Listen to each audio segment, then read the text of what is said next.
Example అబ్బాయిది ఒక కాలు ఒక చెయ్యి తీసేసేయాలి.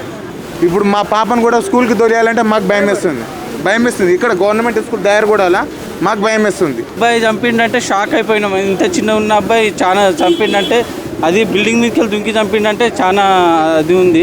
తేడాలు ఏం లేదు, అమాయకులు లెక్క కొట్టేది, కానీ ఇంత సైకో లెక్క చేస్తాడని మేము అనుకోలేదు అసలు. పోతే రెంటుకుంటారన్న ఆయనలా రెంటుకుంటారు. ఏంటంటే ఈ పక్కన స్కూల్లో చదువుకుంటాడు. ఏంటంటే స్కూల్ కానీ చదువుకుంటాడు, నేను డ్రైవింగ్ చేస్తా.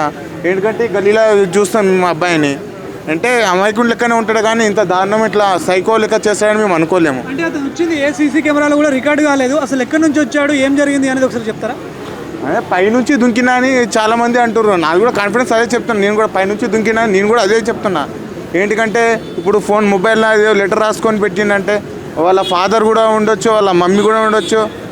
మార్గాలు ఉంటే పోలీసు వాళ్ళు చాలా రిస్క్ తీసుకురు. వాళ్ళు ఎంతో కష్టపడ్డారు 5 days నుంచి. వాళ్ళు కూడా థ్యాంక్స్ చెప్పాలి పోలీసు వాళ్ళకు కూడా.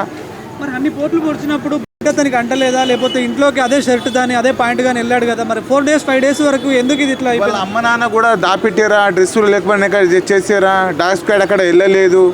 అది మెయిన్ ఇంపార్టెంట్. సో ఫైనల్గా ఏం చేస్తే బాగుంటుంది అన్న, ఎలాంటి శిక్ష పడితే బాగుంటుంది? మరి చిన్నపిల్లోడు, ఆమె కూడా చూస్తే చిన్న పాప ఉంది, వీళ్ళకి ఎలాంటి శిక్ష పడితే మళ్ళీ ఇలాంటివి కాకుండా ఉంటాయి చెప్పండి. సార్ ఎగ్జాంపుల్ ఏం లేదు సార్, ఆమె మరే, ఈ అబ్బాయి కూడా మరే. ఏంటిదంటే ఈ అబ్బాయిని ఏం చేయాలి, లేదా మరన్నా చేసేసేయాలి, లేకపోతే ఇక్కడనే చంపేసేయాలి అంతే. ఇప్పుడు మా పాపను కూడా స్కూల్కి తోలేయాలంటే మాకు భయం వేస్తుంది. ఇక్కడ గవర్నమెంట్ స్కూల్ దగ్గర కూడా అలా మాకు భయం వేస్తుంది. మా పాప ఉంటుంది 11 years ఉంటుంది. నిన్ను డ్యూటీకి 7కి వెళ్తాను నేను. ఫుడ్ ఇన్ఫెక్షన్ అది డ్యూటీ. నేను 7కి వెళ్తాను. నేను ఇప్పుడు పాపని స్కూల్కి తోలిచ్చినాక నేను డ్యూటీకి వెళ్తున్నా. భయం వేస్తుంది, లేదా ఊరు వెళ్ళిపోదాం అనిపిస్తుంది. 30 years నుంచి ఇక్కడనే కుకుడిపల్లిలో ఉన్నాను నేను. 4 days తర్వాత ఆ అబ్బాయి చంపాడని చెప్పేసి ఒక నిర్ధారణకు వచ్చారు పోలీసులు. ఎలా చూడొచ్చు? ఆ అబ్బాయి చూస్తామన్నారు, ఎట్లా చూడొచ్చు?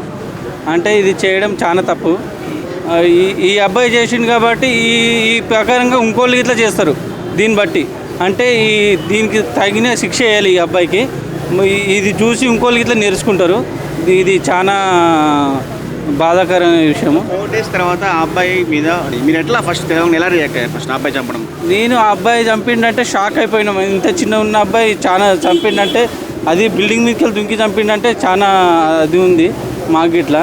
కానీ 4 రోజుల నుంచి అబ్బాయి చంపి దొరకలేడంటే ఇంకా చాలా అది ఉంది. సో అబ్బాయి చంపే ముందు పేపర్లో ప్లాన్ ప్రకారం రాసుకొని మరీ అటాక్ చేసినట్టు తెలిసింది. ఎట్లా చూడండి, అంత ఆ చిన్న మైండ్కి, ఆ చిన్న అబ్బాయికి ఇలాంటి ఆలోచన ఎట్లా వచ్చింది? అది ఇక మనం ఏం చెప్తాము, అది ఈ పొద్దు రేపు యూట్యూబ్లో చూసి చాలా చేస్తాను జనాలు. దాన్ని బట్టి ఈ అబ్బాయికి చాలా గట్టి శిక్షణ వేయాలి.